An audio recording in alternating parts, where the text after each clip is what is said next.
What if the sworn enemies of humanity, the dreaded Xenos, cast aside their rivalries and formed an alliance that threatened the very foundation of the Imperium? Imagine a galaxy where the Tyranids, Orcs, Eldar, Necrons, and even the enigmatic Tau looked past their ancient grudges, pooling their immense powers into a single, unstoppable force. Would the Emperor's light be enough to fend them off, or would the galaxy burn in a way even the darkest prophecies could not foresee? If you stay with me until the very end of this tale, you will witness the birth of a new order, the forging of impossible alliances, and a revelation so devastating that even the most loyal of Imperial citizens would shiver in disbelief. You will see what no chronicler dares write in the Codex Astartes, what no psyker dares dream, and what the Emperor himself might have feared in the silent eternity of his golden throne. The galaxy of the 41st millennium is a place of unending war, a realm where hope is a fleeting illusion and death stalks the stars with patience and cruelty. Humanity sprawls across countless worlds, clinging to the light of the Imperium like a candle in a hurricane. Around it swirl innumerable alien civilizations, each with their own ambitions, rivalries, and horrors. Yet, for all their differences, the Xenos share one truth. The Imperium is their greatest obstacle, a shining beacon that must be extinguished if they are to thrive. For millennia, they have fought one another as much as humanity. The Eldar have manipulated orcs for sport, the Necrons have annihilated Tyranid broods for resources, and the Tau have cautiously expanded while avoiding the predations of the others.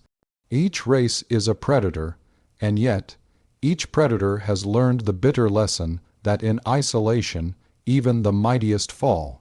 It began on the shadowed fringes of Segmentum Obscurus, where the remnants of the Tyranid hive Fleet Kraken had been pushed back after a centuries-long campaign. Their swarms were scattered, weakened yet unbowed, their instinctual intelligence sensing opportunity amidst chaos. Nearby, orc warbands fought themselves as much as any humans, their brutal Wyog tearing through the surface of a dying world in unrestrained ecstasy. The Eldar, ever watchful, detected the movements of the Tyranids and orcs alike, their grim visions revealing that the galaxy's balance was precariously close to tipping. The Necrons, emerging from stasis tombs that had been silent for millions of years, observed in cold calculation, weighing probabilities with the inexorable logic of immortality. And far beyond, the Tau, guided by the ethereal whispers of the ethereal caste, sensed that destiny itself was shaping into a new paradigm. For centuries, these races had understood that their conflicts were fractal in nature, small, endless, and ultimately self-defeating. Each had attacked humanity, yes, but in so doing, they had often played into one another's hands, leaving wounds that others exploited. And yet, a single catalyst appeared, a disturbance in the warp unlike any before, a psychic scream that resonated across countless light years. It carried the scent of annihilation, a promise of apocalypse, and an invitation none could ignore. The Tyranids responded instinctively, their hive minds reaching across the void. The orcs felt it as a new challenge, a war greater than any they had known. The Eldar foresaw threads of inevitability pulling them toward a grand convergence. The Necrons calculated that this was the one rare moment in which the galaxy could be reshaped to their silent dominion. Even the Tau interpreted it as a call to unity, though in their case, unity against an unknown terror. It was in that crucible that the impossible became conceivable, a Xenos alliance. It began with tentative gestures, subtle manipulations, and long, distance communication that crossed the boundaries of distrust. The Eldar offered counsel, their words dripping with ambiguity, warning that survival would require unimaginable compromise. The Tyranids responded not with speech, but with the silent, chilling coordination of their swarm, an intelligence so alien that even the most adept Xenos scholars could not fully comprehend it. The orcs, surprisingly, agreed under a simple principle. If there was a fight bigger than the one they were already waging, they would partake, regardless of who led it. The Necrons, always calculating, agreed on a strict protocol, ensuring that no Xenos faction could betray another without instant annihilation. And the Tau, inspired by both logic and the charisma of their ethereals, offered technology, logistics, and strategic planning, ensuring the coalition had the means to act with precision and devastating efficiency. But power is not granted without price. Each race bore its own scars, its own burdens, its own vulnerabilities. The Tyranids, whose existence depended on consumption, risked starvation if the campaign did not yield sufficient biomass. The orcs, ruled by strength and cunning, teetered on the brink of internal collapse, for even a united warband could fracture at a single insult. The Eldar carried memories of their fallen empire, knowing that any misstep could invite catastrophe. The Necrons, with their ancient pride, demanded assurances that their legions would not be used in ways beneath their station. And the Tau, ever idealistic, struggled to reconcile their moral ambitions with the brutality inherent in war. Yet, for all these obstacles, the logic of survival, the promise of conquest, and the whisper of destiny drove them forward. And while the Xenos conspired in the shadows of the void, humanity sensed only the first tremors of a threat that would eclipse all others. Imperial commanders reported anomalies, ships disappearing in deep space, planets falling silent without warning. Rogue psychers whispered of a darkness gathering beyond the stars, and even the most stoic of tech priests found their cogitators overwhelmed with impossible calculations. Unknown to them, the galaxy itself was shifting toward a singular moment of convergence, where enemies would become allies and the very concept of war would be rewritten. In the void between stars, the first formal meetings were held not in the grand halls of diplomacy, but in secret, drifting among shattered asteroids and abandoned hive worlds. Each faction sent emissaries, for the Eldar, Harlequins, and Farseers, for the Tyranids, selected synapse creatures whose intellect was sufficient to follow negotiation, for the Orcs, war bosses of enormous cunning and sheer brutality, for the Necrons, overlords whose tomb worlds had lain dormant for millennia, and for the Tau, high-ranking commanders accompanied by the most trusted ethereals. The language of diplomacy was alien, fraught with risk, yet necessity demanded it. Every gesture, every movement, every word could ignite the fragile threads of this alliance into chaos. Yet against the backdrop of the encroaching void, all understood that failure was extinction, and so the galaxy held its breath, for something unprecedented was unfolding. The question now was not who would conquer whom, but whether the very essence of the Imperium, its ideals, and its unwavering grip on humanity, could survive the might of a Xenos alliance. And if you continue to listen, you will see how these ancient enemies forged their bonds, how their power grew beyond imagination, and how a single decision in the cold emptiness of space could ripple across billions of worlds. By the end of this tale, you will understand why even the Emperor himself might have hesitated to intervene, and why the galaxy may never be the same again. The first step in their alliance was deceptively simple: understanding one another. The Eldar, with their psychic insight, probed the Tyranid hive minds, uncovering patterns that even the Tyranids themselves had not fully recognized. The Orcs, surprisingly, served as a bridge between chaos and order, their sheer audacity preventing suspicion from calcifying into enmity. The Tau supplied logistical support, building relay stations, supply depots, and communications arrays that allowed the coalition to coordinate across vast distances. The Necrons, ever silent, lent their tactical genius and advanced war machines, guaranteeing that no strategy could be countered without catastrophic loss. And the Tyranids, at once horrifying and majestic, provided a living weapon of unimaginable scale, capable of overwhelming entire systems if unleashed correctly. It was not trust that bound them, it was necessity. But necessity can forge strange loyalties, and in the heart of this vast, dark experiment, a spark of something unthinkable emerged. Hope, not for humanity, but for the Xenos themselves. A hope that they might seize the stars together, and in doing so, alter the course of history forever. How does a galaxy's most disparate races, sworn enemies for countless millennia, learn to trust one another even for a fleeting moment? What alchemy transforms instinctive hatred into the grim, efficient machinery of collaboration?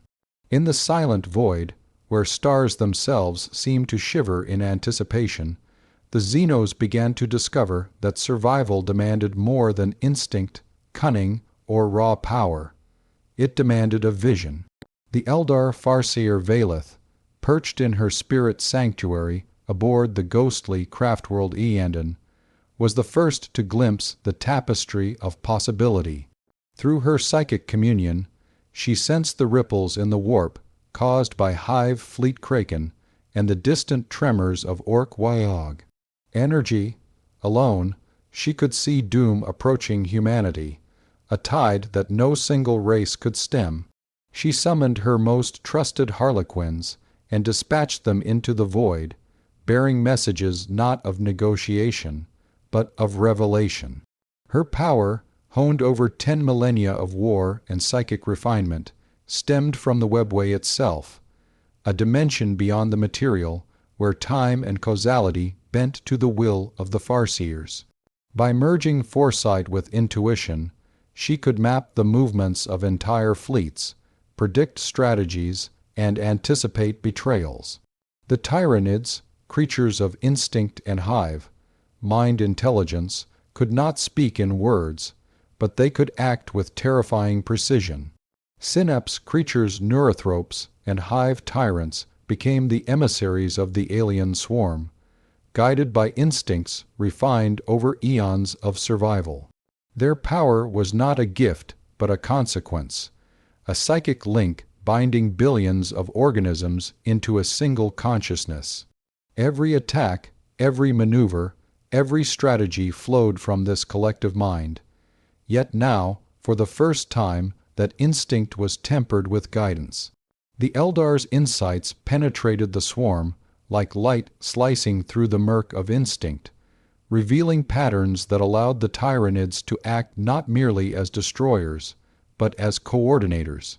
This intelligence transformed the Tyranids from a mindless threat into a weapon of unprecedented strategic value.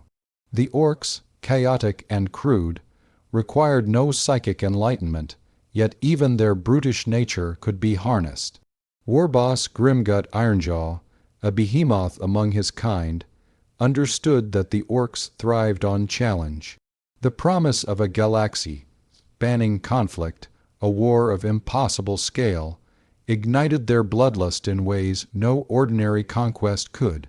Grimgut's power stemmed from sheer force of will, amplified by the Wyog, energy that flowed through every Orc. It was a power of enthusiasm, a psychic resonance born of instinctive aggression and unwavering belief in the supremacy of conflict. And so, in his hands, the Orcs became a chaotic engine, capable of both destruction and unorthodox strategy, their unpredictability now weaponized for coordinated terror. Meanwhile, the Necrons, ever calculating, moved in silence. Overlord Tharkin awoke his legions from stasis crypts, their forms gleaming in metallic perfection, their minds disciplined through millennia of ordered thought. The Necrons' power came from their mastery over death itself, the ability to phase between dimensions, to reconstruct their bodies, to manipulate energy and matter with cold precision. Yet, for all their timeless logic, the prospect of cooperation was alien. Trust was not a concept they embraced, but necessity dictated their participation. Through intricate protocols, Tharkin established bonds with the other Xenos leaders not of friendship, but of immutable agreement, enforced by fear of instant annihilation should any betray the alliance. The Tau, perhaps the most idealistic of the coalition, offered something different: vision. Commander Anshala, guided by the ethereals, understood that technology, diplomacy, and foresight could unite what instinct alone could not. Their power derived from knowledge, coordination, and adaptability. Utilizing advanced starships, stealth fields, and devastating railguns, the Tau ensured that the Xenos alliance could act across vast distances with precision unmatched in the galaxy. Where the Tyranids were instinct, the Orcs chaos, the Eldar foresight, and the Necrons calculation, the Tau were organization, a glue binding disparate wills into a coherent strategy. As these races converged, the first fruits of their alliance began to appear. Deep in the segmentum obscurus, a world known as Vathura Prime stood at the edge of imperial space. Its surface was scarred by war, its populations decimated by previous Orc incursions and Tyranid infestations. It became the first experimental ground for coordinated Xenos action. Hive tyrants orchestrated Tyranid swarms to cleanse specific zones, while Warboss Grimdark's Orcs targeted supply lines and fortifications with reckless precision. Eldar psychic projections guided the strikes, minimizing unnecessary waste while maximizing strategic advantage. Necron monoliths emerged from tombs, their weaponry obliterating Imperial fleets attempting to intervene, while Tau commanders ensured logistics ran smoothly, coordinating supply depots, shuttle routes, and fleet maneuvers. It was not merely battle. It was a demonstration of what unity could achieve in a galaxy long divided by hatred. Where once the Tyranids had consumed indiscriminately, now they followed orders. Where once the Orcs had rampaged blindly, now they struck with purpose. Where once the Necrons had acted only for calculation, now they ensured the success of allies. And where once the Tau had fought cautiously, now they led the planning of galactics, gale assaults. The Imperium, as ever, was slow to react. News of worlds falling, fleets disappearing, and communications going dark trickled in like a spreading infection. In the halls of the High Lords of Terra, confusion and fear took root. The Adeptus Astartes prepared for campaigns they could not yet comprehend. Rogue inquisitors whispered rumors of unnatural cooperation among the galaxy's deadliest enemies, but few dared to believe them. Even the Emperor, in his eternal vigil upon the golden throne, could scarcely intervene, his power tied as it was to the fragility of the Imperium's vast machinery. Amid this growing tension, personal dramas unfolded among the Xenos leaders. Valith, the Eldar Farseer, struggled with visions of betrayal, sensing that despite necessity, the threads of mistrust could unravel at any moment. Hive Tyrant Z, Athol, acting as the voice of Hive Fleet Kraken, wrestled with instincts alien to coordination, learning to suppress the ravenous hunger for biomass in favor of calculated strikes. Warboss Grimgut found himself respecting, in the strangest way, the precision of his allies, while still asserting dominance in ways that only an Orc could. Tharkin, cold as any machine, calculated probabilities, recognizing that even a single act of treachery could doom the coalition. And Commander Anshala bore the moral burden of uniting killers, realizing that logic and reason alone could not bind the hearts of warriors who thrived on bloodshed. The true test of this alliance, however, was yet to come. The first coordinated strike against an imperial world, Vathira Prime, was only a prelude. The plan was audacious, to overwhelm the planet not with mere force, but with a symphony of alien strategies, a demonstration of what a united Xenos front could accomplish. The Tyranids would erupt from the void in waves of ravenous consumption. The Orcs would tear through defenses with brute force. The Eldar would manipulate psychic currents to sow confusion. Necrons would target strategic command centers, and the Tau would coordinate fleet movements and orbital bombardments. It was a plan so complex that only beings of immense intelligence and adaptability could execute it successfully. And yet, as preparations reached their final stages, whispers of doubt stirred in the void. Could creatures with centuries of enmity truly act as one? Could instinct, chaos, foresight, calculation, and logic coexist without tearing the alliance apart? The answer would soon come, not in theory, but in fire, blood, and steel. The galaxy was about to witness a phenomenon unprecedented in the history of war. An alliance of Xenos races, driven not by morality, not by honor, but by necessity and ambition, was about to challenge the Imperium in ways that would echo across the millennia. And in the shadow of this convergence, one truth became horrifyingly clear. The Imperium, mighty as it was, had never faced an enemy like this, and might never survive the storm to come.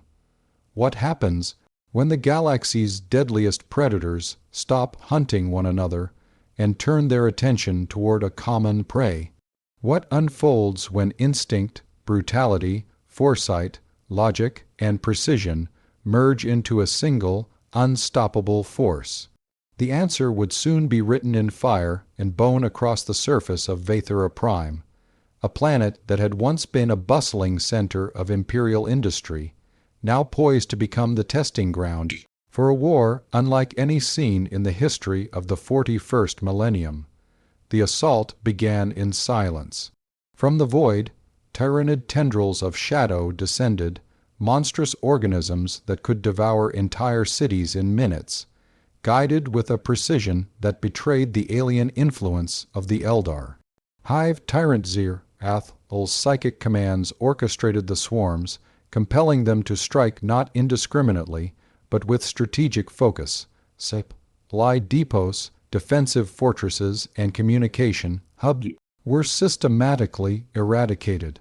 Each movement of the Tyranids was calculated, coordinated, and lethal. A dance of death in which billions of creatures moved as one, yet with the flexibility to respond to changing circumstances. Above them, Orc warbands roared across the shattered landscapes, led by Warboss Grimgut. His Wyog energy surged like a psychic shockwave, amplifying the aggression of every Orc under his command. Yet even in the chaos, there was method. Strategic objectives were struck first, planetary defenses dismantled, and critical choke points exploited. Where once Orcs had fought with pure savagery, now they executed maneuvers that demonstrated an almost terrifying synergy with Tyranid swarms, their brutality serving a purpose beyond instinct. Eldar psychic projections pulsed across the battlefield, weaving intricate patterns of influence and misdirection. Farseer Valeth's powers reached out to every corner of the conflict, subtly guiding Tyranid movements, nudging Orc assaults, and suppressing Imperial psychic defenses. The Eldar did not fight with physical might alone. They fought with foresight, turning the battlefield into a tapestry of inevitability. Every step an enemy took could be anticipated, and every action manipulated toward the outcome they desired. From the shadows, Necron monoliths emerged like silent colossi. Weapons of unimaginable precision and destructive power carved swaths through Imperial fortifications, annihilating tanks, bunkers, and orbital defense platforms. Overlord Tharkin's presence ensured that the Necron legions moved in perfect coordination, striking at key points to cripple resistance before it could organize. Where the Tyranids overwhelmed with sheer numbers, the Necrons obliterated with precision. Where the Orcs broke lines with chaotic force, the Necrons ensured nothing could escape annihilation. Tau fleets executed orbital maneuvers that synchronized with the ground assault. Commander Anshala coordinated railgun bombardments, missile strikes, and drop pod deployments with meticulous care. The Tau not only supplied logistics and coordination, but served as the strategic glue that allowed this cacophony of death to function as a single, devastating entity. Their command networks linked the disparate forces, allowing near-instant communication across light years, ensuring that no Imperial countermeasure could exploit delays or confusion. On the surface, Vathura Prime burned. Cities became tombs, forests became feeding grounds, and skies were lit by the relentless discharge of orbital bombardments. Imperial defenders fought with courage, but their valor could not withstand the tide. The Adeptus Astartes, bolstered by Imperial Guard regiments, mounted heroic counterattacks, yet each response seemed anticipated, every maneuver countered before it could bear fruit. It was not merely warfare. It was an orchestration of annihilation, a demonstration of what the galaxy could become under the will of the Xenos alliance. And yet, for all their unity, tension simmered beneath the surface. The Tyranids, driven by hunger, sometimes veered dangerously close to breaking the planned strategy, consuming more than was necessary. The Orcs, ever unpredictable, occasionally charged objectives too early or lingered to fight enemies that the Alliance had deemed irrelevant. The Eldar foresaw betrayals that might never occur, their visions a constant reminder that trust was fragile. Even the Necrons, disciplined and eternal, calculated risks that the other factions found unsettling, their cold detachment a source of unease. The Tau, despite their idealism, struggled to maintain cohesion among beings whose natural instincts and ancient grudges threatened to undo every coordinated effort. Within the Imperium, the response was catastrophic. Word reached Terra of the first Xenos convergence, yet the High Lords debated, delayed, and underestimated the scale.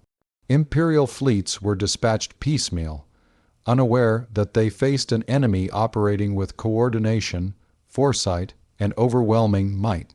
Inquisitors whispered of heresy, believing the rumors too monstrous to be true, while planetary governors fell silent as reports of annihilation arrived from every direction. The galaxy's defenders were about to learn a lesson they would not survive. On the battlefield, the climax of the assault approached.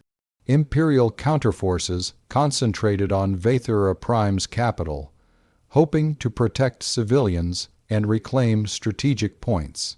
The Tyranids surged through the outskirts, the Orcs smashed gates and barricades, Eldar psychic powers disoriented and confused, Necron firepower shattered command centers, and Tau orbital strikes targeted defensive emplacements. Humanity's finest fought valiantly, but against this unprecedented unity, they were already doomed to suffer staggering losses. In the midst of the chaos, personal moments of power and revelation unfolded. Valith, standing atop a ruined cathedral, extended her consciousness across the battlefield, sensing the flow of life, death, and possibility. The psychic strain nearly tore her mind apart, yet she persisted, ensuring the Tyranid swarms struck in harmony with Orc charges. Hive Tyrant Zay, Athol, confronting instinctive urges to consume recklessly, learned the terrifying grace of discipline, directing his brood to achieve objectives rather than indulgence. Warboss Grimgut, laughing in the fury of battle, recognized the brilliance in coordination, marveling at how even chaos could serve a purpose. Tharkin, calculating the probabilities of Imperial resistance collapsing, smiled silently as every outcome favored the Alliance. And Anshala, standing on a Tau Command ship orbiting the planet, realized that her guidance had transformed the Alliance from a theoretical concept into an unstoppable reality. Yet, amid victory, doubt remained. The first test had been brutal, efficient, and devastating. But could these races maintain their unity beyond a single operation? The very forces that now collaborated were ancient enemies. The chains of necessity held tightly, but they could snap with a single misstep. The galaxy itself trembled at the implications. If the Xenos could sustain this alliance, if their power could grow unchecked, what hope remained for the Imperium? By the time Vathura Prime fell, the Imperium was forced to acknowledge a new truth. The galaxy was no longer a collection of warring factions, but a theater of unprecedented convergence. An alliance of Xenos, united not by compassion or morality, but by vision, hunger, and ambition, had proven that the impossible was possible. Entire worlds had fallen in days, fleets annihilated in hours, and the foundations of imperial power had been shaken to their core.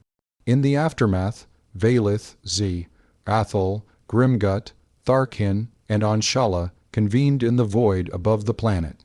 Each recognized that victory on Vathura Prime was only the beginning. If humanity was to be challenged truly, the Alliance would need to grow, adapt, and strike again. But the first test had revealed the fragile balance upon which their cooperation rested. Trust remained a scarce commodity, and ambition a lurking danger. One wrong move, one unrestrained instinct, and the fragile unity could shatter, returning the galaxy to chaos. The first convergence was over, but the war to reshape the 41st millennium had only begun. The Xenos alliance had revealed the potential of the galaxy's predators acting as one, a promise of devastation and transformation that would echo across every star system.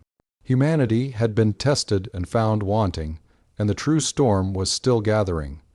How far can ambition stretch when ancient enemies unite? How much destruction can a galaxy endure when predators hunt together, not separately? The fall of Vathura Prime was no longer an isolated event. It was a message, a seismic tremor that reverberated across the stars. Every imperial system, every fortress world, every loyal citizen felt the ripples of this unprecedented alliance, though few understood its full scope. Humanity, accustomed to warring in isolation against Tyranids, Orcs, Eldar manipulation, or Necron precision, was now confronted with a calculated unity that no doctrine had prepared it for. Across the segmentum obscurus, reports poured in of worlds vanishing, not destroyed by single fleets or planetary rebellions, but systematically erased, their defenses neutralized in coordinated assaults. Intelligence officers whispered of the impossible, Orc warbands moving in lockstep with Tyranid swarms, Eldar manipulating psychic currents to destabilize Imperial command, Tau fleets intercepting reinforcements before they could reach the battlefield, and Necron constructs delivering decisive blows in perfect timing. The Imperium's most seasoned generals, hardened by countless wars, found themselves overwhelmed not merely by power, but by the terrifying coherence of these disparate forces. In the void above the Ashurian Rift, a battle of unprecedented scale began to take shape. It was not a single planet being contested, but entire sectors, where fleets of Eldar, Tau, Necron, Orc, and Tyranid vessels maneuvered as if orchestrated by a single mind. Farseer Valeth extended her consciousness through the warp, feeling the trembling of countless lives, the ebb and flow of death and survival. Her foresight was now stretched to its limits. The galaxy had become a chessboard of staggering complexity. Each move, she suggested, rippled across star systems, and yet the threat of miscalculation haunted her. Even a single misstep could undo centuries of planning and coordination. Hive Tyrant Rathel, meanwhile, had adapted to the paradox of instinct restrained. For the first time, the Tyranid hive mind acted with patience, allowing the slower strategic races, the Tau and the Necrons, to dictate tempo without resistance. Rathel's brood now functioned like a living army of generals and soldiers combined, executing orders that would have seemed unthinkable for a species governed by hunger alone. Hunger, once a blind drive, had become a weapon honed by intelligence, an unstoppable tide shaped by alien minds into precision strikes.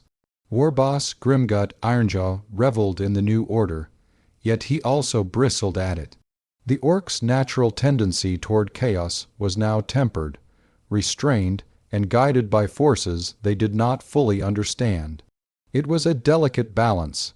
Allow too much freedom, and the Orcs could destroy carefully laid plans. Impose too much discipline, and they might revolt. And yet, in the heat of battle, Grimgut found an exhilaration he had never known true, unrestrained war amplified by the certainty that allies would cover his back, a rare synergy in Orc history. His power, amplified by Wayog, energy, now had purpose beyond simple destruction. It had consequence. Tharkin, silent and calculating, observed these dynamics with the detachment of eternity. For the Necrons, the universe had always been predictable, ruled by logic and inevitability. The Alliance, however, introduced variables that even he had not anticipated. Unpredictability masked as cooperation, instinct subsumed by intellect, and raw aggression tempered by reason. He adapted, integrating the lessons of observation, ensuring that the Necron legions acted as both sword and shield for the coalition. The precision and discipline of Necron forces became the backbone upon which chaos and instinct could operate without collapse. Commander Anshala faced her own challenge. The Tau had always sought unity through the greater good, a philosophy aimed at cooperation and collective advancement. But in this alliance, unity was born not of morality, but of necessity and fear. Anshalar reconciled herself to the moral compromise of commanding killers, murderers, and consumers of worlds, guided by logic and foresight. Her technology, her fleets, her strategic genius, and the moral authority of the ethereals became the invisible strings that held together this fractious coalition. Without her guidance, even the strongest intentions of the other races might falter. The Imperium, slowly awakening to the scale of the threat, scrambled to respond. Admirals marshaled fleets from multiple sectors. Adeptus Astartes chapters were recalled, and inquisitors coordinated clandestine investigations into the Xenos' activities. But the coordination of Imperial forces could never match the unity of the Alliance. Where the Imperium operated as a hierarchy, the Xenos acted as a network. Each attack, each assault, each strike had been tested, calibrated, and synchronized. The result was devastating. Fleets annihilated before they could form, planets taken before relief could arrive, and entire sectors rendered uninhabitable within weeks. Even amidst this devastation, internal tensions in the Alliance simmered. The Eldar foresaw possibilities in which the Tyranids, if left unchecked, might devour even their allies. The Orcs, unpredictable and volatile, tested the patience of the others at every turn, threatening to turn victories into chaos. The Tau struggled to maintain strategic discipline, while Necron calculations hinted at outcomes that none of the other races had considered, including the total collapse of the Imperium and the subsequent instability of galactic power structures. Yet these tensions, while dangerous, were contained, held in check by a mutual understanding. Failure meant extinction for all. Across the stars, Vathura Prime's fall became the blueprint. Other planets, other systems, became targets not because of necessity alone, but to demonstrate the deadly efficiency of cooperation. Tyrannid broods acted as shock troops, softening defenses. Orcs smashed fortifications and created chaos. Eldar psychic powers guided the strikes, manipulating enemy minds and weakening coordination. Necron precision eliminated command structures, while Tau fleets ensured that reinforcements never arrived. The Imperium had never faced a coordinated assault of this magnitude. Even the most seasoned commanders found themselves outmatched, their strategies predicted and countered before they could bear fruit.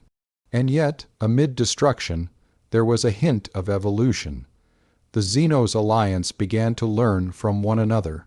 Tyrannid instincts were refined by the Eldar's psychic insights. Orc unpredictability was harnessed by Tau coordination. Necron precision integrated the flexible strategies of all the others. Even Valeth found that the psychic energy of the Tyrannids and the chaos of the Orcs enhanced her powers in unexpected ways, allowing her to manipulate the battlefield with unprecedented subtlety. Each race, while maintaining its nature, adapted to the strengths and weaknesses of the others, forming a coalition that was not merely functional, but terrifyingly formidable. The consequences of this expansion were immense. Worlds that had once been stable centers of imperial power were now lost, consumed, or shattered. Populations fled, only to be caught in the relentless tide of destruction. Warp disturbances, fueled by Eldar and Tyrannid interaction, began to ripple unpredictably, creating storms that threatened even distant sectors. Imperial morale plummeted as reports of Xenos' victories arrived faster than relief forces could respond. The galaxy, once divided into familiar patterns of conflict, now teetered on the brink of total transformation. Above it all, the leaders of the Alliance recognized a profound truth. Their combined power could reshape the galaxy. Yet with power came responsibility and risk. The fragile threads of trust that bound them together were tested daily, threatened by hunger, pride, instinct, and ambition. One mistake, one act of betrayal, one failure of coordination, and the alliance could fracture, leaving each race vulnerable. And in the quiet moments between battles, even the most patient and disciplined among them, Valeth, Zay, Rathol, Grimgut, Tharkin, and Anshala, understood that maintaining unity would be as difficult as conquering the galaxy itself. The first ripple had become a wave. The Xenos alliance had moved from a daring experiment to a force of galactic scale, capable of reshaping the 41st millennium. The Imperium was no longer merely threatened, it was imperiled. And yet, for all the victories, all the strategies, and all the destruction, the final test had yet to come. The day when the Imperium would marshal everything it had left and strike back, challenging the Alliance in a way that would determine not just the fate of planets, but the fate of the galaxy itself. What happens when the predator becomes the prey?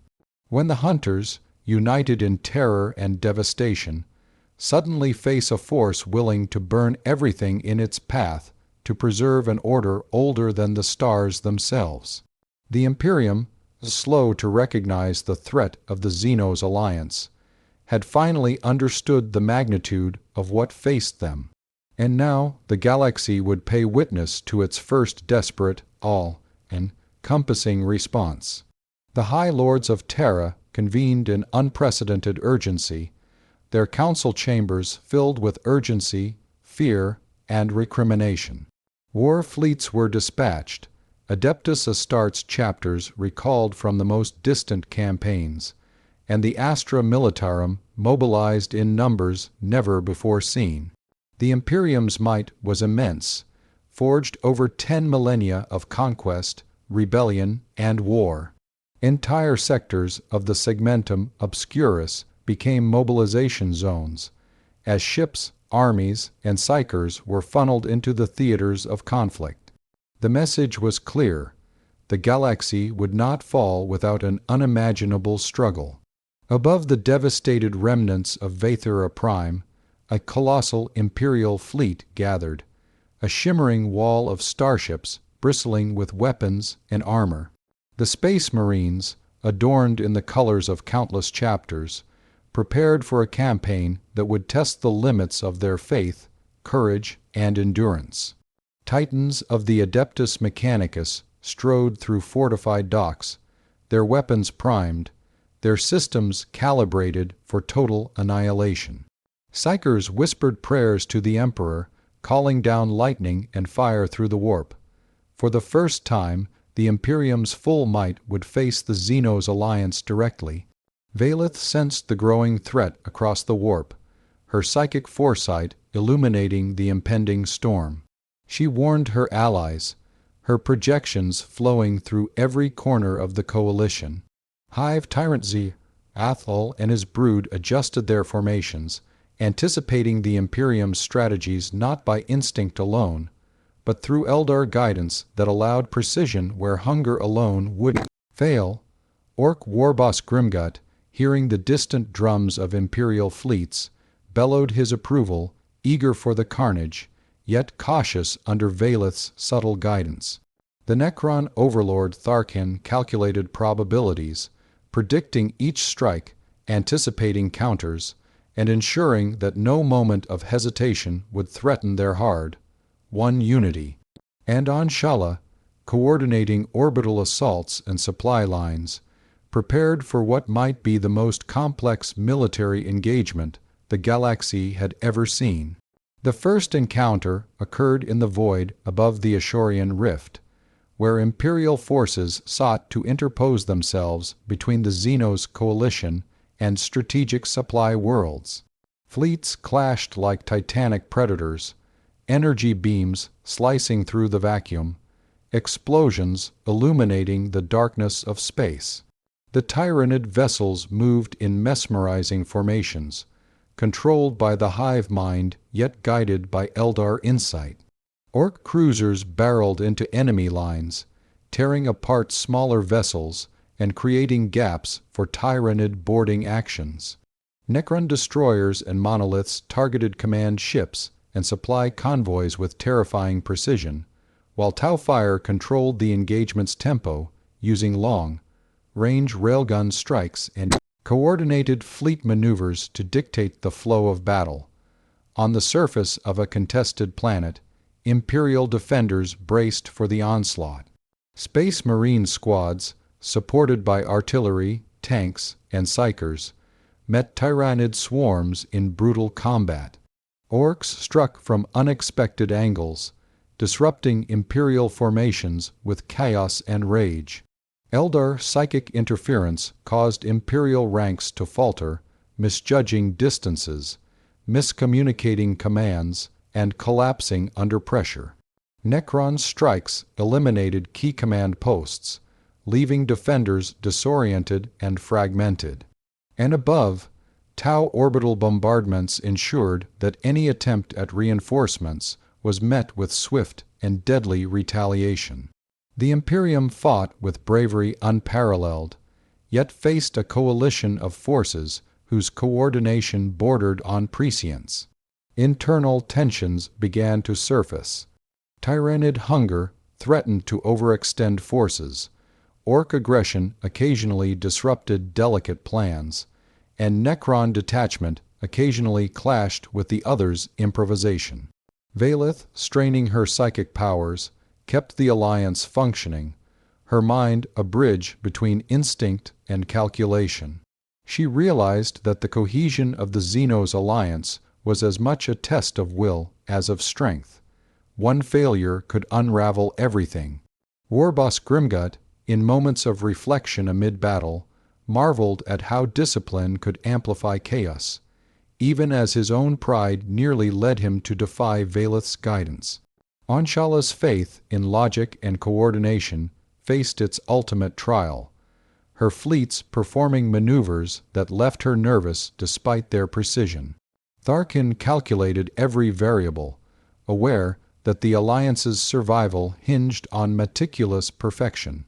The Imperium's counteroffensive, while massive, was imperfect. Admirals overestimated their ability to anticipate Xenos coordination, and overconfidence led to devastating losses. Entire chapters of Space Marines were ambushed by Tyranid boarding parties guided by psychic insight. Orc shock waves disrupted supply lines, and Necron fire annihilated command structures faster than the Imperium could respond. Even the most seasoned Imperial strategists could not fully adapt to an enemy that combined unpredictability, foresight, and precision in ways the galaxy had never witnessed. As the battle escalated, heroes emerged among the Xenos leaders. Valeth extended her psychic reach to touch every battlefield, her mind bending probabilities in ways that even she could barely comprehend. Ul's instincts harmonized with strategy, creating waves of Tyranids that struck simultaneously and decisively, overwhelming Imperial defenses. Grimgut's orcs, guided yet wild, tore open fortifications and created chaos that became tactical advantages rather than liabilities. Tharkin's Necron legions acted with perfect timing, their cold logic ensuring no opportunity was lost. And Anshala's fleets executed orbital strikes with near-impossible precision, turning the void into a weapon that reshaped the battlefield below. The Imperium, battered and bleeding, realized that this was not a simple campaign. This was an existential test. Every Imperial victory was temporary. Every counterattack was anticipated and neutralized. Entire planets were lost, fleets destroyed, and command structures shattered. Yet, in the fires of conflict, humanity's resolve hardened.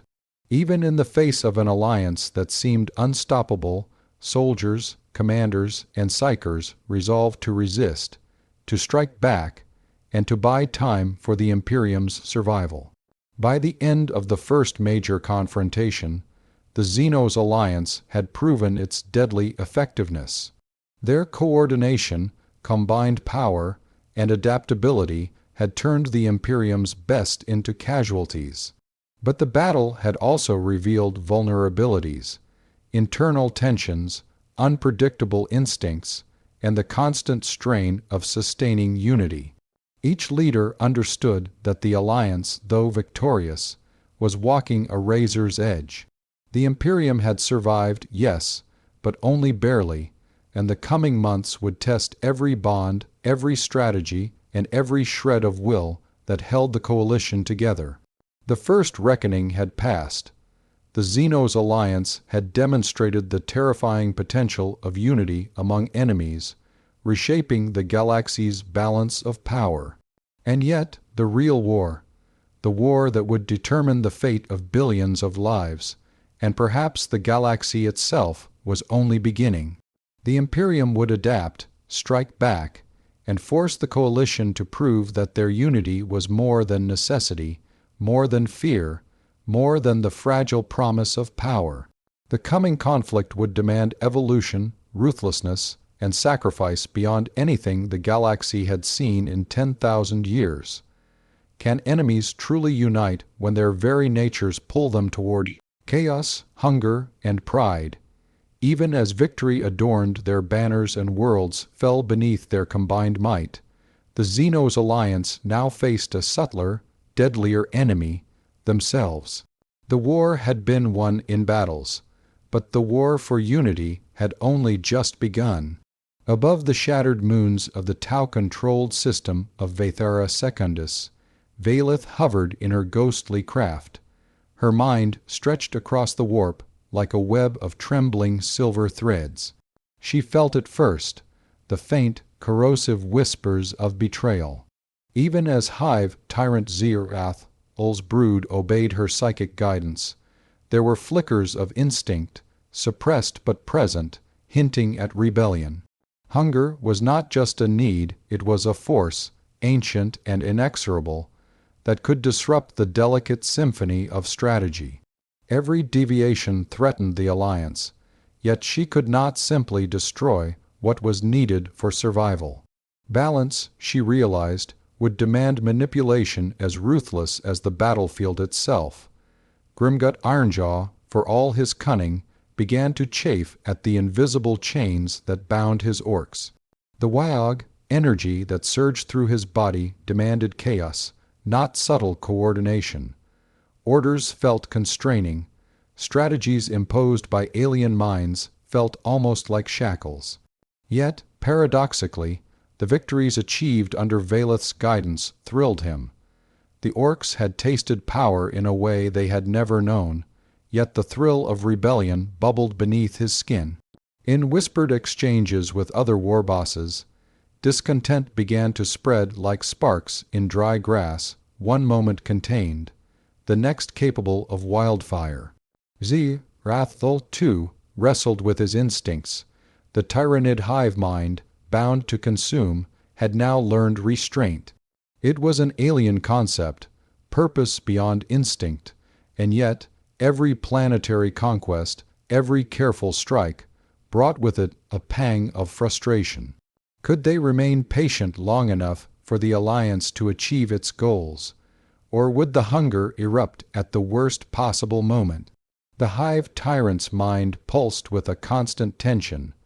Control versus instinct, cooperation versus consumption, unity versus survival. Tharkin, cold and calculating, observed these fissures with detached interest. The Necrons had always endured alone, unyielding and eternal. To share power with creatures defined by unpredictability was a test in itself, one the Necron overlord accepted out of necessity rather than desire. And yet, even he recognized that probabilities could fail, that the combination of orc unpredictability, tyrannid hunger, Eldar foresight, and Tau idealism could produce outcomes no calculation could predict. His silent warnings were unheeded, for trust among the Alliance was tenuous and fragile. Anshala faced perhaps the most difficult trial. The Tau had built their vision on the greater good, yet the Alliance operated on survival and ambition, not morality. Every orbital strike she coordinated, every logistical maneuver she orchestrated, carried with it the weight of compromise. To command murderers, predators, and beings whose very natures defied ethics was a strain she could not fully articulate. And yet, she knew that the survival of the Alliance, and their ultimate goal of reshaping the galaxy, depended upon her ability to suppress doubt, enforce cohesion, and anticipate disobedience before it erupted into disaster.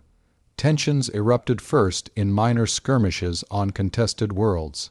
An orc warband, disobeying orders, charged a well-defended imperial fortress, ignoring tyrannid instructions.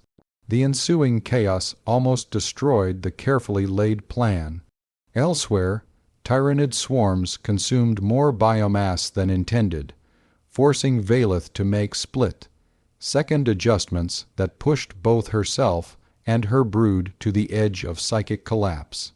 Eldar manipulations clashed with Tau logic, creating brief but dangerous inefficiencies. Even Necron legions occasionally executed maneuvers too rigidly, threatening to leave gaps for the Imperium to exploit. These were small incidents, but in a war of cosmic scale, even a minor failure could have catastrophic consequences. The Imperium, ever vigilant, began to notice these subtle cracks. While they could not yet comprehend the full scope of the Xenos alliance, they detected inefficiencies, missteps, and conflicts. Inquisitors, long dismissed as paranoid, now found threads of truth in their warnings. Enemies that should never have cooperated were beginning to strain under the weight of their union. Imperial strategists, cautious and calculating, began to exploit these fissures, probing for weaknesses, striking at moments when the Xenos' coordination faltered even briefly. Among the leaders, suspicion grew. Valeth's foresight revealed potential betrayals, both imagined and real, and she began subtle manipulations to maintain cohesion, nudging the orcs here, restraining the Tyranids there. Xerath's instincts threatened to break the alliance, yet he followed orders for survival, though he resented every constraint. Grimgut's pride and hunger for chaos simmered dangerously, requiring constant oversight. Tharkin's calculations considered potential failure as inevitable, but even he could not anticipate all human ingenuity and stubbornness.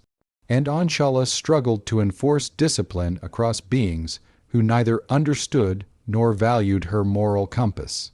The first major test of these tensions arrived unexpectedly. The Imperium launched a counteroffensive on the industrial world of Caltharis, hoping to exploit the fractured coordination among the Xenos' forces. Tyranid swarms, delayed by instinctual hunger, arrived late. Orc warbands, disorganized by internal arguments, struck at the wrong time. Eldar manipulations were partially blocked by warp storms, reducing their effectiveness. Tau orbital strikes, though precise, were misaligned with ground movements. Only the intervention of Tharkin's Necrons saved the operation, recalibrating the assault and preventing total failure. The victory was partial, costly, and revealing. The alliance's cohesion was not yet unbreakable. In the aftermath, the leaders convened aboard a neutral platform orbiting a dead moon. The air, or what passed for air in these alien crafts, was tense. Valeth's gaze pierced each ally, sensing both fear and defiance. Xerath's tendrils twitched with restrained aggression. Gut's booming laughter carried an undertone of challenge. Tharkin's voice, calm but unyielding, reminded them all that failure was unacceptable. And Anshala, standing among predators, psychers, and immortals, realized that leadership now demanded not just strategy, but psychological mastery. The galaxy watched unknowingly as the Xenos alliance confronted the truth. Unity among ancient enemies was not guaranteed. It was a living, fragile construct, dependent upon discipline, foresight, compromise, and sheer will. And yet, within that fragility lay a terrifying potential. If the leaders could overcome their own natures, if the instincts, ambitions, and egos could be contained, they would become not just a force capable of conquering worlds, but a force capable of redefining the very structure of galactic power. The cracks had appeared, subtle but undeniable. The Imperium would probe, strike, and exploit them. But the Alliance, if it endured, would emerge stronger, more deadly, and more cohesive than ever. The question remained, could predators, united by ambition and necessity, but divided by instinct, pride, and hunger, survive the trials that lay ahead? The galaxy itself awaited the answer, for the coming conflicts would not merely test strategy. They would test the very nature of cooperation among monsters. Can unity born of necessity withstand the corrosive weight of ambition, hunger, and pride? As the Xenos alliance expanded across star systems, its victories multiplied, but so too did the seeds of discord. The cracks that had been observed in minor skirmishes were now impossible to ignore. The alliance was at a precipice, and the first truly catastrophic test was approaching. The target was the forge world of Caltharis Prime, a jewel of imperial industry and the linchpin of supply for countless neighboring systems. It was a symbol of humanity's resilience, its production lines supplying fleets, titans, and war machines that had so far struggled to counter the Xenos' advance. The Imperium had fortified it to unprecedented levels, concentrating fleets, Adeptus Astartes, and planetary defenses. To take Kalthoris would require the full might and coordination of the Xenos alliance, but it would also push them to the edge of their fragile unity. Valeth's psychic sight pierced across light, years, sensing the scale of the impending battle.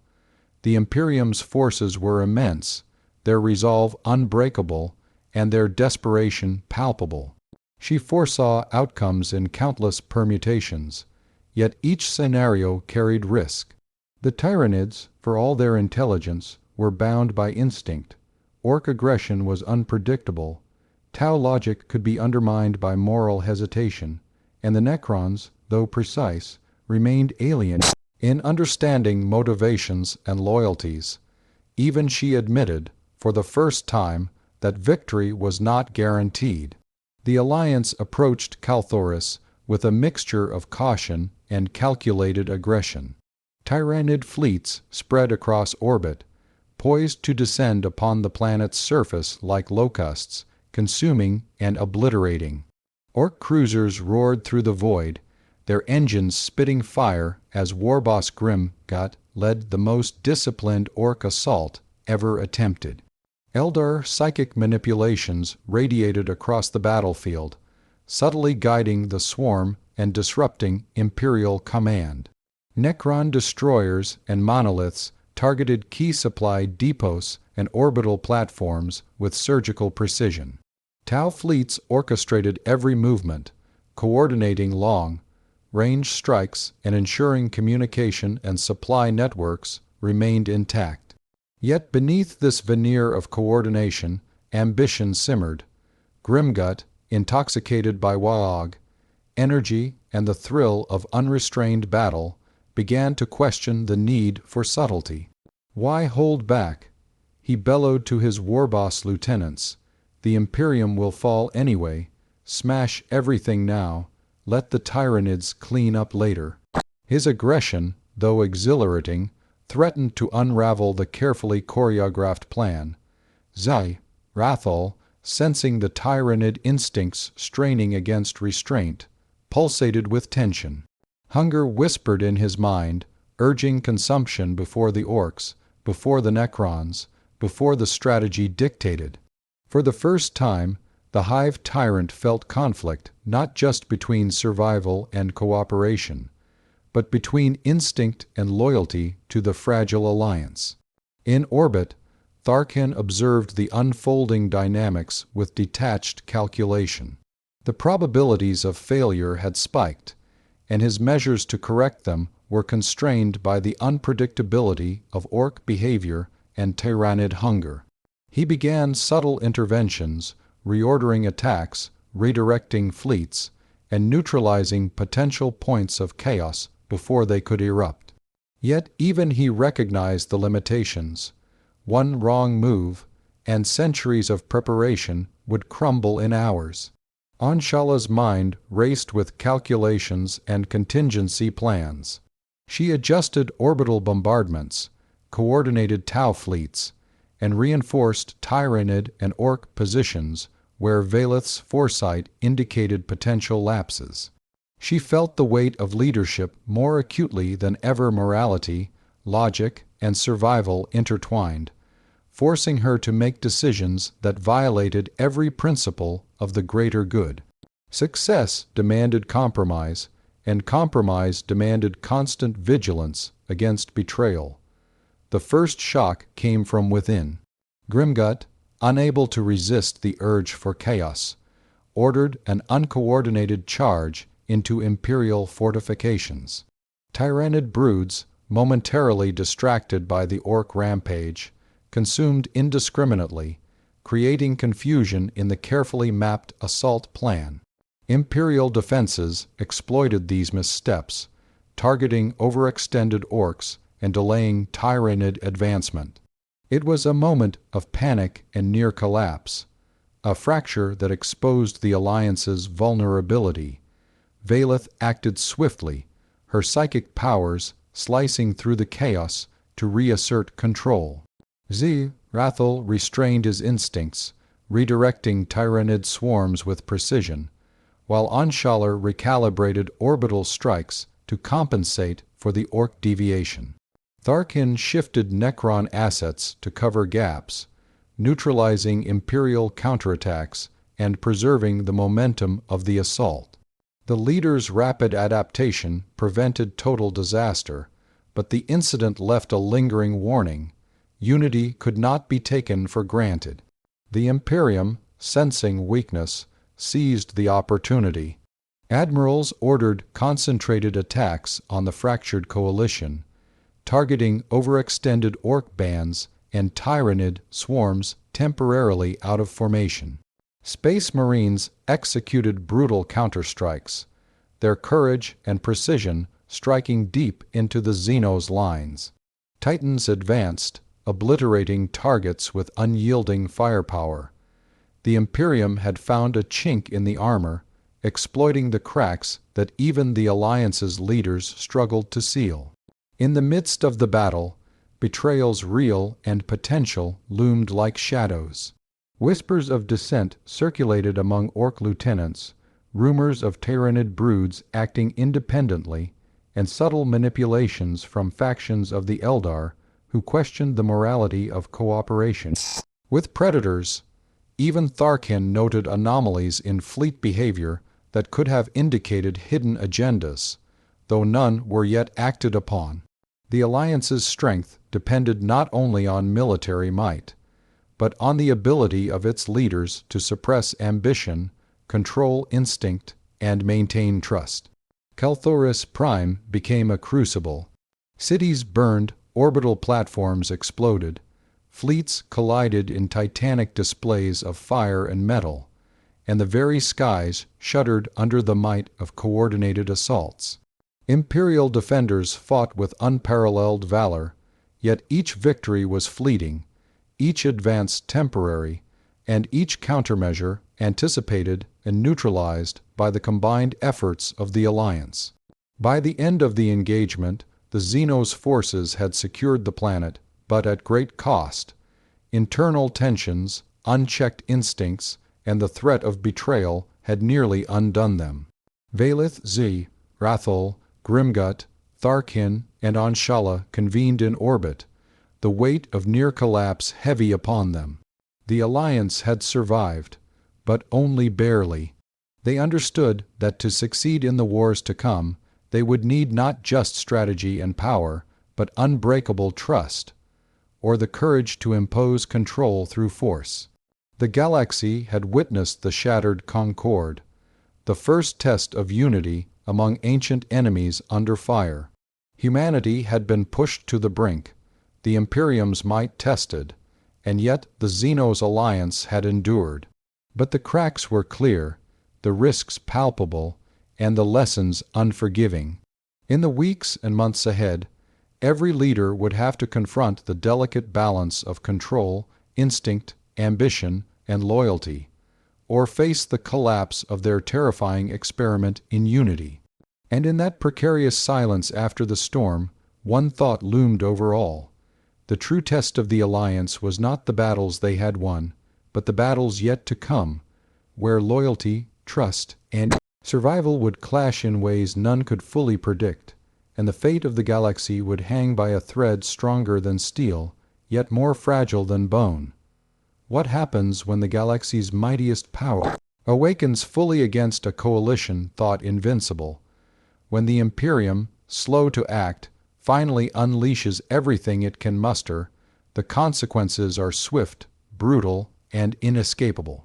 The Xenos alliance had grown powerful, coordinated, and terrifying, but the Emperor's wrath did not discriminate. The retaliation began in the Segmentum Obscurus, where Imperial fleets, Titans, and Adeptus Astartes chapters gathered in unprecedented numbers. The High Lords of Terra, warned at last of the existential threat posed by the Xenos alliance, authorized a campaign unlike any seen in the 41st millennium. Entire sectors were mobilized, supply lines consolidated, and elite strike forces prepared for decisive engagement.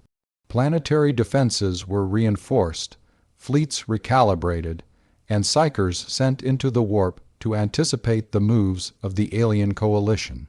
Humanity had finally mustered a response worthy of its survival. Valeth, sensing the gathering storm through the warp, warned her allies.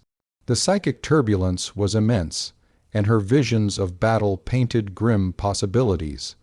Tyranid instincts, orc aggression, Tau caution, and Necron logic would all be tested beyond limits. Even her foresight, sharpened over millennia, could only illuminate probabilities, not certainties. The Alliance's survival now depended not merely on coordination, but on adaptation, courage, and the willingness to make impossible sacrifices. The first confrontation erupted over the war-torn system of Erithos. Imperial fleets surged like tidal waves, massive capital ships bristling with weaponry and shielded by psychic wards. Titans of the Legio Titanicus strode across orbital battlegrounds, their weapons tearing through fleets and planetary defenses alike. Space Marines descended upon contested worlds, chapters working in concert to reclaim ground and neutralize Xenos' strongholds. The Imperium was not just responding, it was asserting dominance, demanding blood in return for the losses it had suffered. Tyranid swarms, once coordinated by Valeth's guidance, faced immediate pressure. Athel struggled to balance instinct and restraint, as hunger pulsed through the brood with irresistible force. One misstep could trigger consumption in excess, undermining the careful strategies painstakingly built over previous campaigns. The Eldar Farseer, straining her psychic power, forced control over the brood, redirecting assaults and suppressing instincts that threatened to destroy the carefully crafted plan. Grimgut Ironjaw, sensing the scale of the Imperium's retaliation, felt both exhilaration and anxiety. Wyog, energy surged like a tide, urging reckless aggression. Yet the combined might of the Imperium demanded careful execution. For the first time, the Orcs were forced to temper chaos with strategy, a challenge that taxed both Grimgut's pride and his patience. Mistakes could cost entire warbands, yet hesitation could forfeit opportunity. He roared into the void, rallying his followers to fight with both ferocity and discipline, aware that failure meant annihilation. Tharkhin's Necron forces moved with the cold precision of inevitability. Each strike, each orbital bombardment, and each defensive repositioning was calculated to suppress the Imperium's advances. Yet even he observed anomalies, slight deviations caused by Orc unpredictability and Tyranid hunger, that required instantaneous correction. The Necron Overlord understood that even perfect calculation could be undermined by chaos, and the current campaign demanded not only precision but flexibility, a challenge for machines of timeless logic. Anshala's Tau fleets became the lifeblood of coordination. She orchestrated orbital bombardments, shielded supply lines, and guided fleet maneuvers with near-telepathic timing. Yet her role was fraught with moral and strategic tension. Every decision carried consequences, and the deaths caused by her guidance weighed heavily.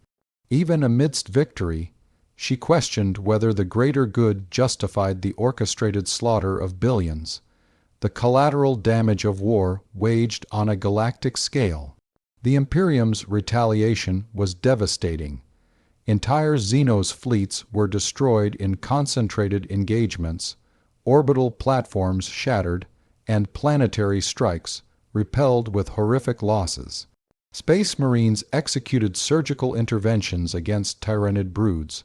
Orc warbands were isolated and annihilated, and Eldar psychic interference was countered by Imperial psychers wielding Emperor's might. Every engagement tested the cohesion of the alliance, stretching their patience, strategy, and resources. Cracks widened under pressure. Tyranid instincts threatened to erupt in uncontrolled consumption. Orcs bristled under guidance, tempted to ignore orders in favor of raw, satisfying destruction. Eldar foresight was challenged by unexpected Imperial maneuvers, while Tau logic strained under the weight of coordinating unpredictable allies. Even Necron discipline was tested as probabilities shifted with the chaos of war. The Xenos alliance had survived Kalthoris and Erithos, but now their unity was at its most precarious. In the midst of the chaos, key moments of heroism and strategy unfolded. Valeth's psychic projections shielded swarms from annihilation, guiding attacks with precision that blurred the line between foresight and prescience. Ul's hive tyrants suppressed instincts, transforming hunger into a weapon of controlled devastation. Grimgut led orcs in synchronized strikes that shattered Imperial fortifications, finding glory in chaos made coherent. Thark Hin's Necron legions annihilated counterattacks before they could crystallize into threats. And Anshala's fleets moved with flawless coordination, sustaining momentum despite the immense pressure and moral compromises. By the end of the first phase of the Emperor's retaliation, the Xenos alliance had survived, but only just. Worlds remained contested, fleets were battered, and the Imperium's resolve had been displayed in full force. The leaders recognized a crucial truth: sheer power was not enough. Victory now demanded discipline, trust, and the ability to control not just enemies, but themselves. Every instinct, every pride, and every ambition would be tested in the battles to come. The galaxy trembled. Humanity had revealed its might, and the Xenos alliance had felt the first real sting of challenge. Yet amid the devastation, the coalition endured, more aware than ever of both its potential and its fragility. The coming weeks would determine whether unity among predators could withstand the Emperor's wrath, or whether the alliance, for all its ambition and terror, would fracture under pressure, leaving the galaxy to watch as the balance of power shifted yet again. And in that tense, uneasy silence, one certainty remained: the war was far from over. The first true test of endurance, strategy, and loyalty had been survived, but the battles ahead would demand more than foresight, more than instinct, more than firepower. They would demand the impossible, absolute unity among enemies, and the courage to wield it without faltering. What happens when the weight of victory becomes the heaviest burden of all? When predators, united by ambition and necessity, are forced to confront not just their enemies, but their own instincts, pride, and fears. The Xenos alliance, though victorious in previous engagements, now faced a trial that would determine whether their unity was real, or merely a fragile illusion. The stage was the system of Urandor Secundus, a strategically vital region whose planetary clusters controlled warp lanes and military supply routes essential to the Imperium. The Emperor, enraged by losses and unwilling to concede even one system, mobilized the largest, most concentrated strike force humanity had ever deployed. Dozens of battle fleets, thousands of warships, titans of unimaginable size, and countless legions of Adeptus Astartes poured into the system, determined to crush the alliance before it could consolidate power further. Valeth's psychic senses stretched across the void, perceiving every ripple of intent, every pulse of aggression. She saw probability threads twisting into chaotic patterns, each representing a choice, a risk, a potential betrayal. The challenge before the Alliance was unprecedented. Coordinate 5 ancient instinct-driven species across multiple planets and orbital theaters, while countering an Imperium fleet whose power dwarfed anything they had faced before. Even her mind strained to maintain control. Zir-Athol's hive tyrants bristled with tension. Hunger surged in the broods like a tide, urging consumption. Yet Valeth's psychic discipline restrained them. Every moment of weakness could lead to uncontrolled swarms devouring not only enemies, but critical objectives. The Tyranids had adapted to strategy, but instinct is an old, relentless master, and the pressure of this battle threatened to awaken it fully. Grimgut Ironjaw, intoxicated by Wyog energy, felt the strain of control.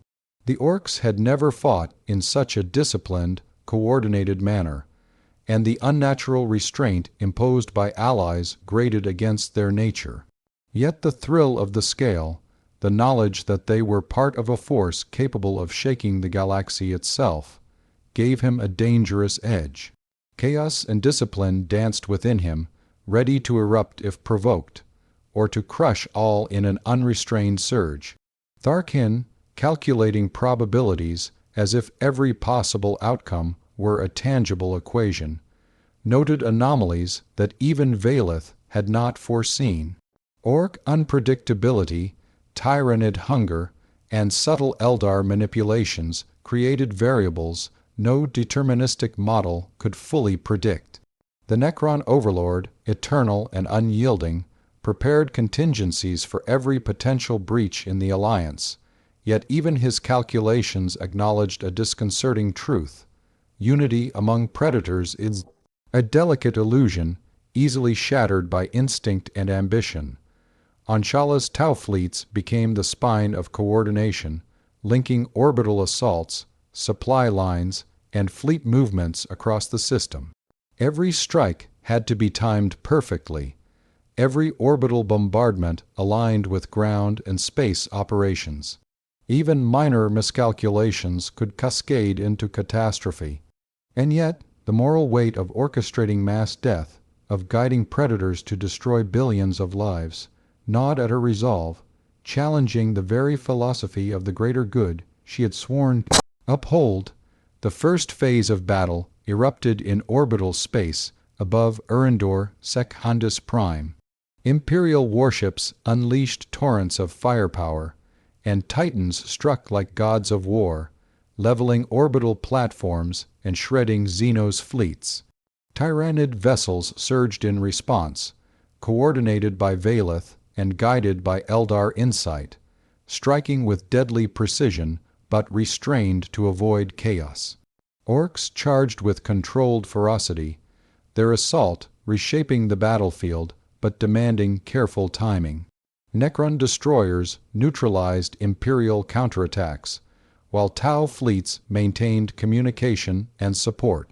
Yet even in this choreography of death, fractures appeared. Grimgut's orcs, overwhelmed by the thrill of combat, veered from the plan, charging prematurely into Imperial formations.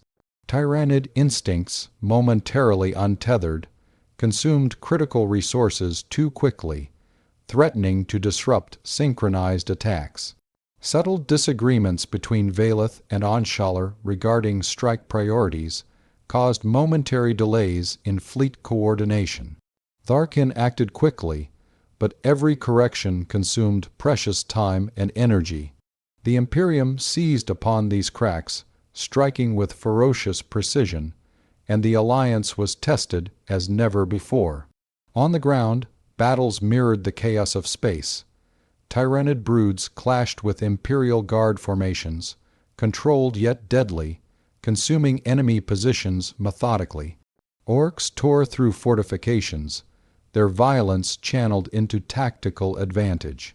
Eldar psychic projections disrupted Imperial communications, sowing confusion, while Necron legions struck key command centers with surgical efficiency. Tau coordinated orbital strikes, devastating supply depots and intercepting reinforcements. Every action demanded split, second timing, every misstep threatening to unravel the delicate balance of the coalition. In the heart of the chaos, personal moments revealed the cost of unity. Valith, straining her psychic powers to their absolute limits, felt her mind fray as she suppressed tyrannid instincts and guided orc aggression. Rathal, battling the eternal call of hunger, risked losing control, knowing that one lapse could destroy months of strategic planning. Grimgut wrestled with his own nature, his desire for chaos clashing with the need for discipline, teetering on the edge of insubordination.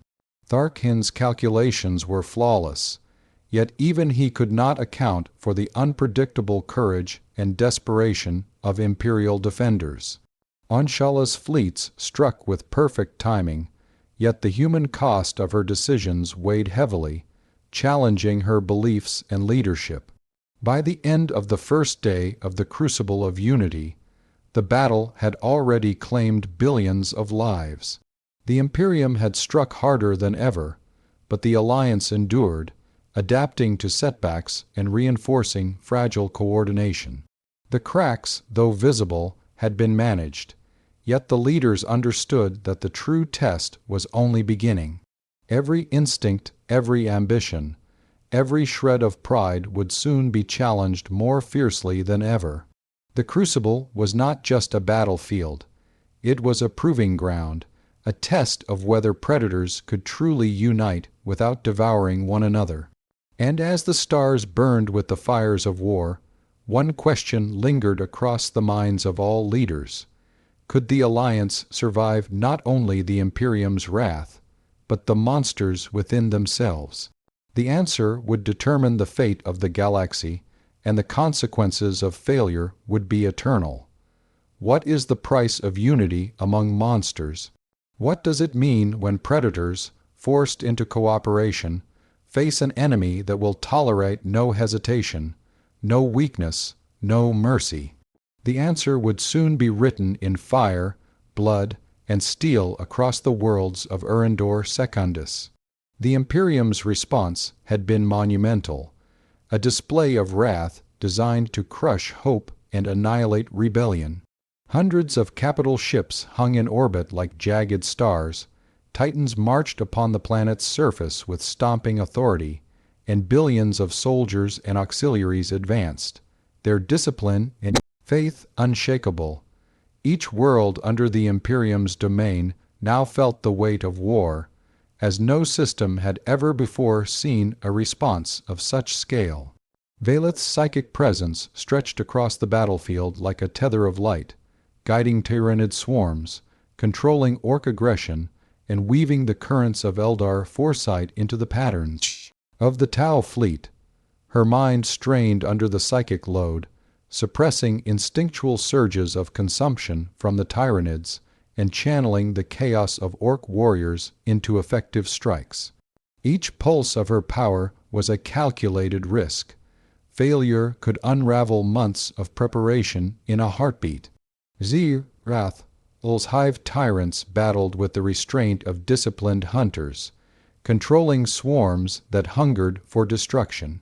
Each move was precise, each strike calculated to support the Alliance, yet the underlying instinct endless, devouring, eternal, threatened to erupt at any moment. The slightest lapse could lead to catastrophic overconsumption, risking the collapse of entire battlefield strategies. Grimgut Ironjaw faced the same tension in reverse. The orcs, naturally anarchic and violent, were now instruments of precision warfare. Every order was a leash on their raw chaos, every maneuver a test of obedience.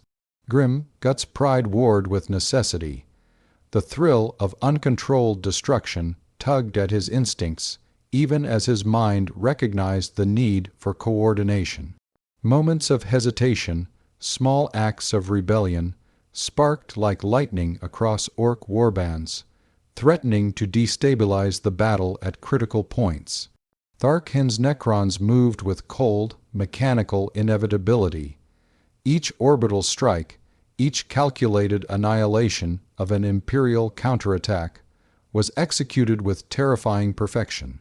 Yet even their logic could not fully anticipate the unpredictable human strategies, nor the chaos of Orc aggression and Tyranid instinct. The Necron overlord adapted in real time, but the effort was immense, testing even the patience of machines that had endured millions of years of war. Anshala's Tau fleet became the nervous system of the Alliance, connecting the disparate races into a functioning whole. She directed orbital bombardments, coordinated fleet maneuvers, and ensured that supply lines and reinforcements arrived exactly where needed.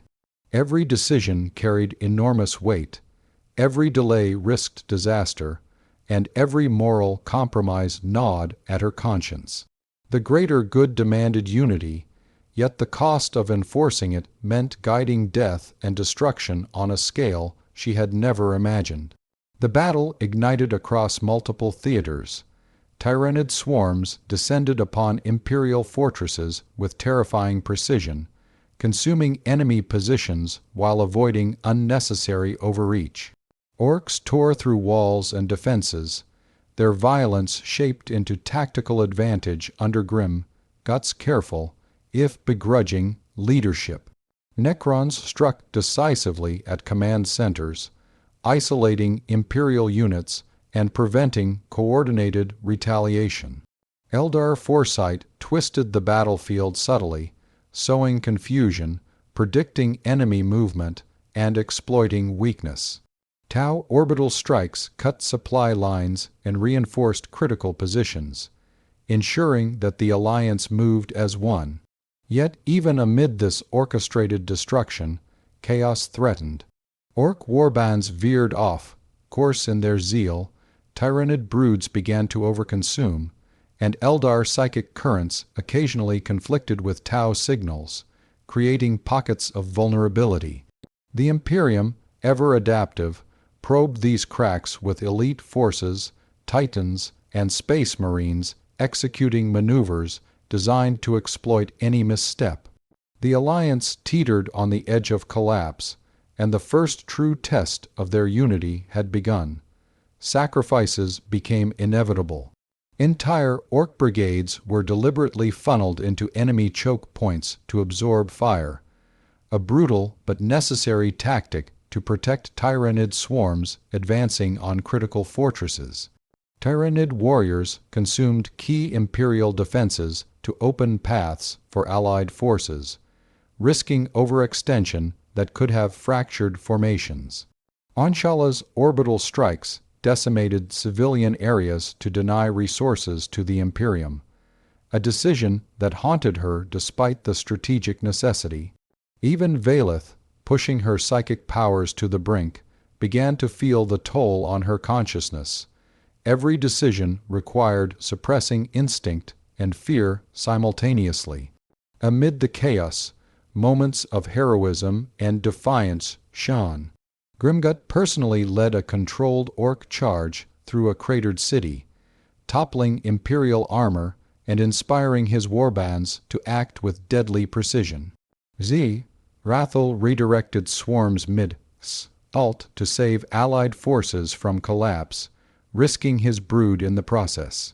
Tharkin sacrificed entire squads of Necrons to seal breaches in orbital defenses, calculating that the loss was strategically acceptable to preserve the Alliance's cohesion. Anshala executed a devastating strike that destroyed an Imperial Titan, but at the cost of civilian lives. A moral blow she would carry forever. The Imperium, while battered, refused to yield. Their counteroffensives forced the Alliance into near-impossible positions, threatening to exploit every crack and fracture. Yet the coalition adapted in real time, suppressing instincts, controlling ambition, and aligning strategy with ruthless efficiency. The crucible of unity had become a forge, burning away weaknesses, refining strengths, and proving that the Xenos alliance could endure. not just as a coalition of convenience, but as a functional, terrifying force capable of standing against humanity's might. By the battle's end, Urindor Secundus lay scarred, a planet reshaped by war. Imperial forces had been decimated but not destroyed. The Xenos alliance had emerged victorious yet exhausted. The cost was immense. Billions of lives lost, entire warbands sacrificed, fleets shattered, and the moral weight of their actions etched into the consciousness of leaders and soldiers alike. And yet, the victory proved something no prophecy could predict: that ancient enemies, united under necessity and guided by cunning, foresight, and discipline, could survive the ultimate test. The crucible of unity had ended, but the war was far from over. The Imperium would adapt, recover, and strike again. The Xenos alliance, though hardened, knew that the next trial would be even greater, the stakes higher, and the consequences more permanent. And above all, the galaxy itself waited, trembling, as a new order of predators and strategists emerged from the fires of battle, an order capable of reshaping the 41st millennium forever.